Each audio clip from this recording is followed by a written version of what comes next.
Alright everybody, so yesterday we talked a lot about some genetics and we talked about Punnett squares and we learned how to do those.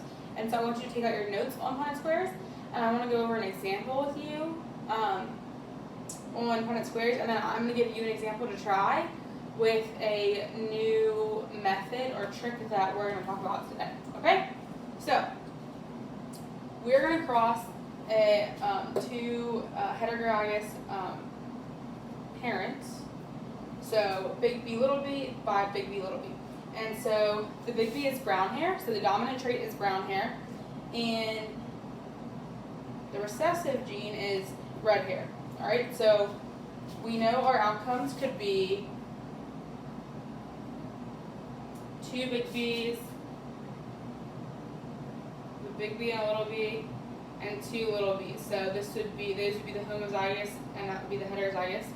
And then we know since these both have big B's in them and they have the dominant trait, that these are both going to be the brown.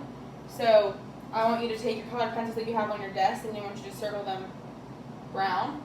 And then down here we know this is, since it's recessive, it has the little one, it's going to be red. So we're going to try this in our example. So we have the big B, little b pair, crossed with the big B, little b. Alright, so we're going to take these and cross them and we get the big B's. And then over here we have a big B and a little b. Alright, but since we know that it's dominant, we know it's also going to be brown hair because it's not homozygous recessive, so we know it's not going to carry that trait. And then we have our big B here, and the same thing happens here, the little b, so we know it's going to be brown hair. And then over here we have a homozygous recessive, so we know that red trait's going to come through. Okay?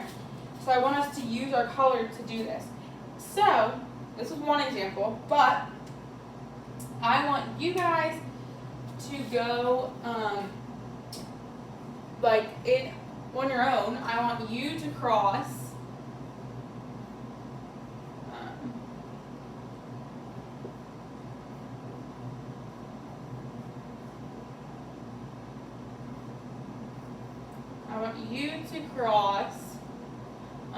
a big T, small t, big T, small t, and I want you to tell me the outcomes of this. And so the big T is tall for plants, and the little t is short or dwarf for the plants.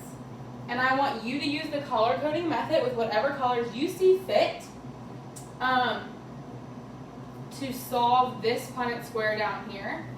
And you can use the example that we just went over together, and I want you to tell me what are the percentage of tall plants that will come out with, of offspring, tall offspring, and the offspring that is recessive, homozygous recessive, and would be a short dwarf plant. Alright? So I want you to use this method of using colors to help us figure out how many tall plants we're going to have and how many short plants we're going to have, or dwarf plants we're going to have. And then, once you do that and you're done, I want you to share with a neighbor what colors you used, how you solved it, and what the answer was. What questions do we have?